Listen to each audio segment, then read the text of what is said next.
अस्मत्कुरुसमारम्भां यतिशेखरमध्यमां लक्ष्मीवल्लभपर्यन्तां वन्दे गुरुपरम्पराम् ஆழ்வார்கள் வாழி அருளிச் செயல் வாழி தாழ்வாதுமில் குறவர்தாம் வாழி ஏழ்பாறுமுய்ய அவர்கள் உரைத்தவைகள்தாம் வாழி செய்யமறை தன்னுடனே சேர்ந்து. எம்பெருமானாலே திருமந்திர உபதேசம் அருளி செய்யப்பெற்ற திருமங்கை ஆழ்வார் அந்த திருமந்திரத்தின் பொருளாய் நிற்கின்ற எம்பெருமான் எழுந்தருளியிருக்கிற திவ்ய தேசங்கள் தோறும் புகுந்து அவனை மங்களாசாசனம் செய்ய வேண்டும் என்று திருவுள்ளம் கொண்டார். வடகோடியிலிருந்து ஆரம்பித்து தென்கோடியிலே இருக்கக்கூடிய திவ்யதேசங்கள் ஈராக அனைத்து திவ்யதேசங்களையும் அவர் மங்களாசாசனம் செய்கின்றார்.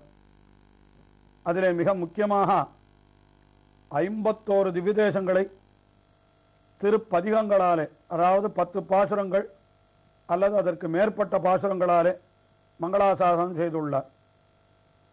அவர் முதலிலே வடகோடியிலே அமைந்துள்ள திருப்பிரிதி என்கிற திவ்ய தேசத்தை ஒரு 10 பாசுரத்தாலே மங்களாசாசனம் செய்தார்.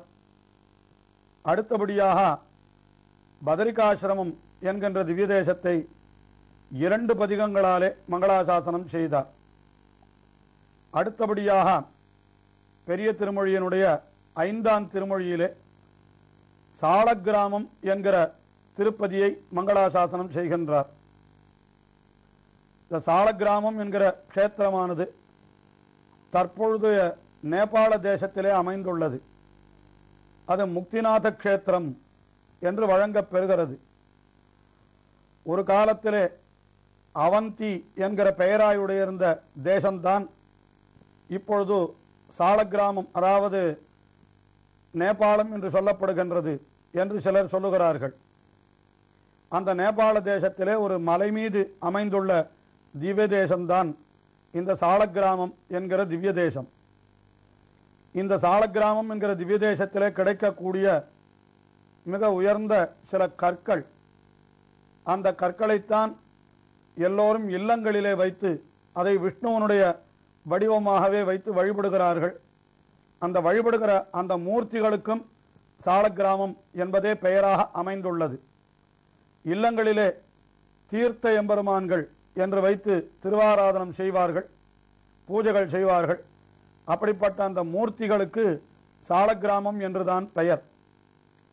அதற்கு காரணம், அது சாலக்கிராமம் என்கிற திருப்பதியிலே தான் அது உண்டாகி நமக்கு கிடைக்கிறது என்கிற காரணத்தினாலே.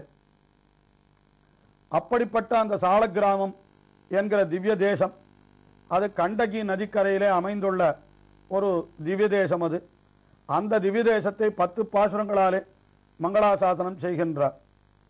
அதிலேயும் அங்கே எழுந்தருளிருக்கிற எம்பெருமானை ராமபிரானாகவே கண்டு மகிழ்கிறார் திருமங்கை ஆழ்வார்.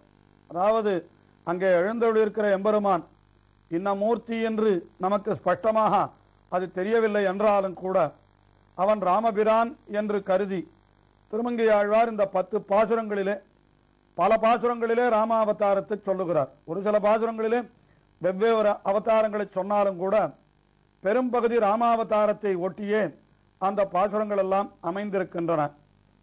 முதல் பாசுரத்திலேயே கூட ராமபிரான் தந்தை சொல்லை நிறைவேற்றுவதற்காக அவன் வனத்திற்கு ஏகினான் அல்லவா, அதையே சொல்லித்தான் முதல் பாசுரத்திலே அப்படிப்பட்ட எம்பெருமான் எழுந்தருளி இருக்கிற இடம் சாலக்கிராமம் என்று அந்த திவ்ய தேசத்தை போற்றுகின்றார். கலையும் கரியம் பரிமாவும் திரியம் காணம் கடந்து போய் சிலையும் கணையும் துணையாக சென்னான் வெண்ணித் தெருக்களத்தே மலைகொண்டல நீரண கட்டி மதில் நீரிலங்க வாடரக் கருதலைவன் தலைவத்தரித்துகந்தான் சாலக்கிராமமளனெங்கே. நெஞ்சே, நீ சாலக்கிராமத்தை சென்று அடை என்று தெரிவிக்கின்றார். உண்மையாக நாம் உடலாலேயே நடந்து போய் அந்த சாலக்கிராமத்தை அடைவது என்பது மிகவும் கடினமான காரியம்தான்.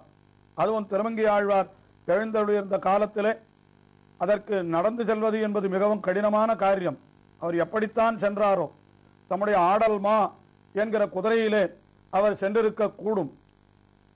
இப்பொழுதும் கூட அந்த திவ்ய தேசமானது நமக்கு சென்று சேவிப்பதற்கு மிகவும் கடினமாகத்தான் உள்ளது. ஏனென்றால் பல பல மலைகளை தாண்டி அது நாம் அந்த மலையை சென்று அடைய வேண்டியிருக்கிறது.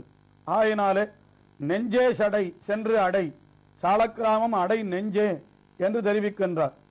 அந்த சாலக்கிராமத்திலே எழுந்தருளிருக்கிற எம்பெருமான் அவன் எப்படிப்பட்டவன் என்றால், கலையும் கரியும் பரிமாவும் திரியும் காணம் கடந்து போய் என்று. கலை என்றால் மான், கரி என்றால் யானை, அதற்கு மேலே பரிமா என்றால் குதிரை. இவைகளெல்லாம் சஞ்சரிக்கக்கூடிய திரியக்கூடிய கானகம் அது. ராமபிரான் கானகத்தை கடந்துதான் இலங்கைக்கு சென்றான் என்று சொல்லப்பட்டிருக்கிறது அல்லவா. ஆயினாலே கலையும் கரியும் பரிமாவும் திரியும் காணம், அப்படிப்பட்ட காணம் கடந்து அவன் சென்றானே. செல்லுகிற காலத்தில் அவனுக்கு துணையாக இருந்தது எது என்றால், சிலையும் கணையும் துணையாக, கையிலே வில்லும் அம்பும் தான் அவனுக்கு துணை என்று தெரிவிக்கின்றார். கூட இளைய பெருமாள் இருந்தாரே, அவர் துணை அல்லரோ? லக்ஷ்மணன் இருந்தானே, அவன் துணைதானே என்று கேட்டால் உண்மையாக அவன் துணைதான்.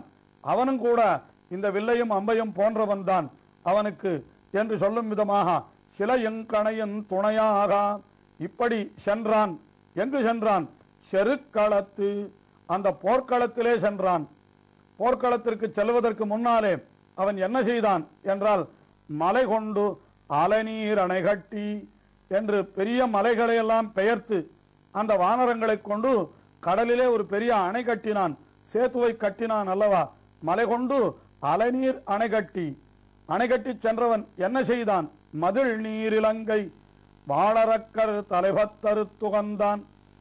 மதில் நீரிலங்கை வாளரக்கர் தலைவன் என்று மதிலாலே நீராலே சூழப்பட்டிருக்கின்ற அந்த இலங்கையாம். அதுவும் வாளரக்கன் என்றால் நல்ல ஒளியை உடையவன், அல்லது இந்திரனாலே கொடுக்கப்பட்ட சந்திரஹாசம் என்கிற ஒரு வாளை ராவணன் கொண்டிருந்தான் என்று இதிகாசம் காட்டுகின்றபடியினாலே அந்த வாளரக்கர் தலைவன், அந்த தலைவனுடைய தலை 10 அறுத்து உகந்தான். அந்த 10 தலைகளையும் அறுத்தான் ராமபிரான். அறுத்து மிக மிக மகிழ்ந்தான். என்ன மகிழ்ச்சி? தன்னுடைய விரோதி தொலைந்து விட்டான் என்ற மகிழ்ச்சியா? அது அல்ல. தன்னுடைய அடியவர்களான தேவர்களை எல்லாம் இத்தனை நாள் துன்புறுத்தி கொண்டிருந்தானே, அப்படி அடியவர்களுடைய விரோதி தொலைய பெற்றான் என்று அதனாலே சந்தோஷப்பட்டானே தவிர தனக்கு ஒரு விரோதி தொலைந்தான் என்று ராமபிரான் சந்தோஷப்பட்டதாக அப்படி சொல்லவில்லை. ஆகையினாலே தலை 10 அறுத்துகந்தான். அறுத்துகந்து அந்த போரிலேயும் அவன் வெற்றியை பெற்றான். ஆகையினாலே வென்றி செருக்களத்து அந்த தலைவன், அரக்கர் தலைவன் தலை 10 அறுத்துகந்தான்.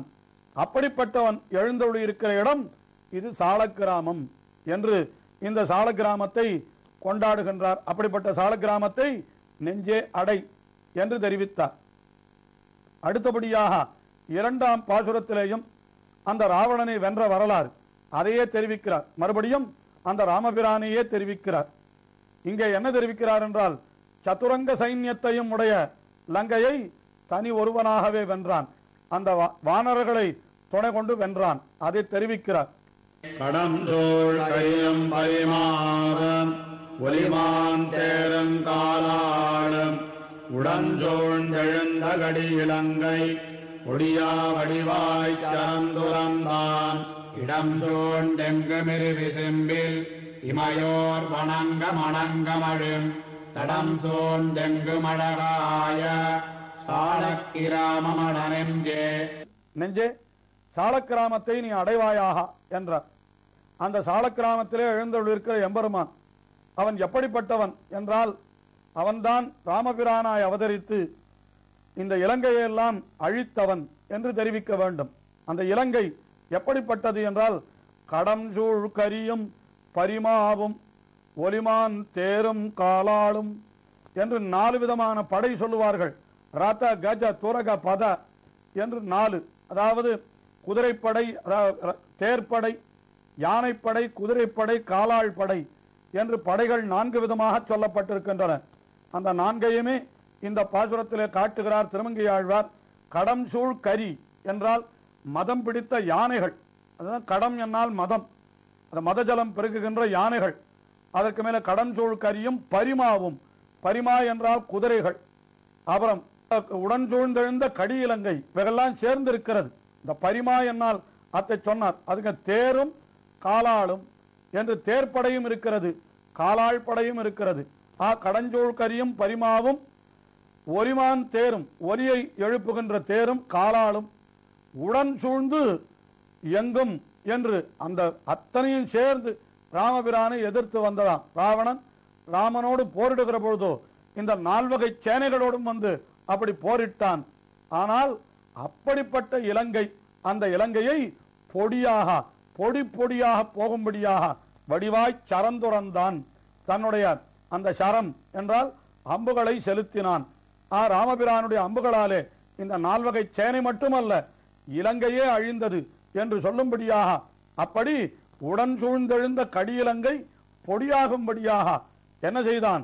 வடிவாய் சரம் துறந்தான் என்று சொன்னார்.